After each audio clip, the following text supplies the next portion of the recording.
खुदा से मेरी मुश्किलें बड़ी हैं, ये मुश्किलों से कह दो मेरा खुदा बड़ा है।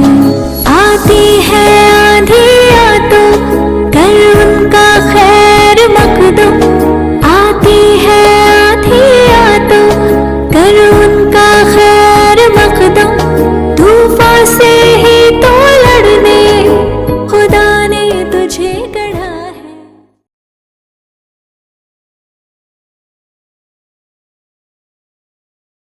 तो चलिए आज हम लोग स्टार्ट करते हैं आपका जाके ज्योग्राफी। जैसा कि हम लोग कल चैप्टर पढ़े थे ज्योग्राफी में, लेसन 1 हम लोग पढ़ चुके थे और लेसन 1 में हम लोग नोट्स पढ़ रहे थे, नोट्स में लेक्चर 1 पढ़ चुके थे। और यानी कि हम लोग ये भी जान रहे थे ज्योग्राफी यानी कि खंड 1 खंड 2 भाग में बटा हुआ है। खंड 1 में 16 चैप्टर है और खंड 2 में आपका 7 चैप्टर है। ठीक है, तो चलिए हम लोग आते हैं आगे।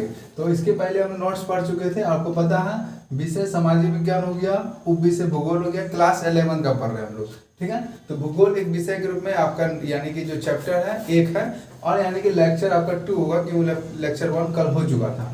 तो प्रादेशिक भूगोल तक हम लोग आए थे और यानी कि वहां पे आके कल छोड़ दिए थे, तो आज हम लोग आगे आते हैं। तो प्रादेशिक भूगोल को हम लोग क्षेत्रीय भूगोल के नाम से जानते हैं। और प्रादेशिक भूगोल का मतलब ये हुआ कि किसी एक प्रदेश को सभी युगों की इकाई में मैनेज किया था, किसी एक प्रदेश को चुनना है। जैसे भारत में बहुत सारे प्रदेश हैं, तो किसी एक प्रदेश को हम लोग यानी कि जानकारी प्राप्त करना है। ठीक है, तो प्रादेशिक भूगोल उसी बोलते हैं, मतलब क्षेत्रीय भूगोल, क्षेत्र के हिसाब से भूगोल चलेगा। तो प्रादेशिक भूगोल एकांकी रूप है, ये यानी कि एकांकी रूप है, मतलब एक आधारित रूप है और इस विधि पर आधारित है, मतलब भूगोल क्षेत्रीय भूगोल पर यह आधारित है। यह विधि किसी भी वातावरण के बीच में स्थित है। किसी वातावरण आपका देखिए, कभी गर्मी होता है, कभी ठंडी होता है, कभी मूसलाधार वर्षा हो रहा है, तो कभी यानी कि बहुत सारा, तो किसी भी वातावरण में यह क्या है, विधि स्थित है ना। भूमध्य रेखीय क्षेत्र प्रादेशिकरण समझते हैं। भूमध्य रेखीय क्षेत्र प्रादेशिकरण, भूमध्य रेखीय क्षेत्र में वहाँ अलग प्रादेशिकरण होता है, वहाँ पे अलग अलग प्रदेश के रूप में दिखाई पड़ेगा। प्रादेशिक अलग अलग शाखाएं, अलग अलग प्रदेश में अलग अलग शाखाएं हम लोग को देखने को मिलता है। जैसा कि हम लोग देखते हैं प्रादेशिक उपागम पर बेसिक प्रादेशिक भूगोल की शाखाएं हैं। पहला आपका क्या आता है कि प्रादेशिक भविष्यता आता है, दूसरा आपका प्रादेशिक कलेजिंग आता है, तीसरा आपका प्रादेशिक विकास आता है, प्रादेशिक विवेचना, मतलब यानी कि प्रादेशिक उसके हिसाब से भविष्य के निर्माण के हिसाब से हम लोग बात करेंगे। एक कलेजिंग के हिसाब से हम लोग बात करेंगे, विकास के हिसाब से बात करेंगे और विवेचना के हिसाब से हम लोग प्रादेशिक शाखाओं में देखेंगे। तो भूगोल की 2 शाखाएं हैं। पहला शाखा का क्या नाम है, भौतिक भूगोल, जबकि दूसरा भूगोल का नाम है मानव भूगोल। तो भूगोल की 2 शाखाएं हो गया, पहला भौतिक भूगोल और दूसरा हो गया आपका मानव भूगोल। तो चलिए हम लोग आते हैं आगे, भौतिक भूगोल के बारे में समझते हैं, उसके बाद मानव भूगोल के बारे में हम लोग जानेंगे। तो जैसा कि हम लोग जानते हैं भौतिक भूगोल में भौतिक के हिसाब से विज्ञान के हिसाब से चल रहा होगा। तो भौतिक विज्ञान प्राकृतिक विज्ञान से संबंधित है। प्राकृतिक विज्ञान मतलब पहले से जो विज्ञान, मतलब पहले से जो उपलब्ध है संसार में, जो भी वस्तु या जो भी चीज है पहले से उपलब्ध है, उसी को हम लोग, अब वो विज्ञान पर आधारित है इसलिए प्राकृतिक विज्ञान कहेंगे। तो भौतिक विज्ञान का प्राकृतिक विज्ञान से संबंध है। भौतिक भूगोल की सामान्य संरचना होता है, अलग अलग शाखाओं में यानी कि उत्पत्ति होता है।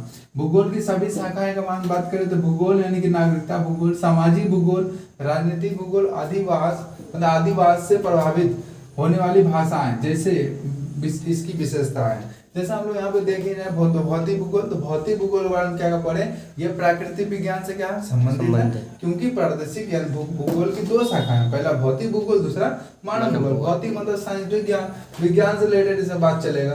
तो भौतिक विज्ञान का प्राकृतिक विज्ञान से क्या है संबंध है। और भौतिक भूगोल की सामान्य संरचना जो है भौतिक भूगोल की सभी शाखाओं में देखा जाता है। पहला क्या है नागरिकता, सामाजिकता, सामाजिक भूगोल, राजनीतिक भूगोल, आदिवास से प्रायः सभी प्रकार की विशेषताएं, पहला दूसरा आ गया थे। विज्ञान के वैज्ञानिक विज्ञान के ज्ञान के आधार पर, मतलब वैज्ञानिक विज्ञान के ज्ञान के आधार पर बात करें तो विज्ञान के ज्ञान की कल्पना कर सकते हैं। वैज्ञानिक क्यों, यानी कि उसके बाद यानी बहुत सारा नॉलेज प्राप्त हुआ हम लोग को, उसके यानी कि नॉलेज प्राप्त होना, बहुत सारी चीजों का आविष्कार भी हुआ। ठीक है, तो देखते हैं हम लोग आगे भौतिक विज्ञान का विवरण। विवरण मतलब हो गया उसको यानी किस तरह से ज्यादा मात्रा में हम लोग जानकारी प्राप्त कर सकते हैं, कोई चीज के बारे में बताना है बढ़िया से, उसको समझने के लिए विवरण का प्रयोग किया जाता है। तो भौतिक भूगोल में भौतिक मौसम जैसे भूमंडल, वायुमंडल, जलमंडल, जैवमंडल की जानकारी, मुख्य संबंधित श्रृंखला, इसके बारे में हम लोग पता करते हैं, मतलब जानकारी प्राप्त करते हैं। भौतिक विज्ञान का विवरण की बात करें तो भौतिक विज्ञान में भौतिक मौसम में भूमंडल, भूमि के मंडल, वायुमंडल, जलमंडल, जैवमंडल जानकारी, मुख्य संबंधित श्रृंखला हम लोग प्राप्त करेंगे। भौतिक भूगोल जो आपका विषय वस्तु विज्ञान के रीडिंग और प्रशासन हानिकारक के रूप में विकसित हो रहा है। भौतिक भूगोल जो आपका प्रशासनिक विषाणु के रूप में विकसित हो रहा है। तो पहले हम यहाँ से भौतिक विज्ञान का विवरण की बात करें, कौन कौन विवरण पढ़ेंगे? पहला भूमंडल, दूसरा क्या पढ़ेंगे? वायुमंडल, जलमंडल, जैवमंडल, अमुक संबंधी श्रृंखला। भौतिक भूगोल के विज्ञान की विषय वस्तु की बात करें, रीडिंग और प्रशासन हानिकारक के रूप में विकसित हो रहे हैं। मतलब यानी आप जो भौतिक भूगोल विषय वस्तु के हिसाब से बात करेंगे तो विज्ञान की रीडिंग और प्रशासन हानिकारक, मतलब बहुत सारी चीज हानि के रूप में ही बनाया जा रहा है। यहाँ पे देखने को मिलता है हम लोग को। भौतिक पर्यावरण संसाधन तकनीकी अधिकारी अपने स्वयं के उद्योग पर सांस्कृतिक विकास अधिकारी हैं। भौतिक पर्यावरण संसाधन तकनीकी अधिकारी क्या है? अपने स्वयं के उद्योग और सांस्कृतिक विकास अधिकारी हैं। स्थिर विकास के लिए भौतिक वातावरण का ज्ञान होना चाहिए। स्थिर विकास मतलब किस तरह से विकास हो, यानी कि स्थिर मात्रा में हो, डगमगाए ना विकास, उस प्रकार से यानी कि आपको भौतिक विज्ञान का ज्ञान अवश्य होना जरूरी है। फिर हम लोग आते हैं भौतिक यानी कि विज्ञान जो भूगोल है, भौतिक की विशेषताओं का वर्णन। विशेषता मतलब विज्ञान की विशेषता के बारे में। तो भौतिक विज्ञान की विशेषता मतलब क्या हो गया कि किसी भी चीज के यानी कि बारे में विशेषता मतलब क्वालिटी, गुण, उसका गुण, अवगुण जो भी आपको पता चलता है उसी को विशेषता बोलते हैं, जिससे यानी कोई चीज अट्रैक्टिव लगे, यानी आकर्षण कर दे। तो भौतिक भूगोल के बंधन की प्रमुख शाखा है, पहला आता है भू विज्ञान, दूसरा आपका विज्ञान आएगा, तीसरा आपका जल विज्ञान, म्यूजिकल प्रौद्योगिकी। इसके बारे में हम लोग समझते हैं। पहला आपका भू विज्ञान। भू विज्ञान मतलब भूपृष्ठ, जो हम लोग पृष्ठ में भूमि के पृष्ठ पर जाने वाले अलग अलग प्रकार के भू भौतिक जैसे पर्वत, परिसर, नदी आदि का वैज्ञानिक परीक्षण करते हैं हम लोग। मतलब भूमि के पृष्ठ पर, मतलब भूमि के ऊपर में जो जो चीज रहता है, जैसे मान ली कागज के पन्ना के पृष्ठ पर तो उसमें बहुत सारी चीज रखते हैं, कलम उलम।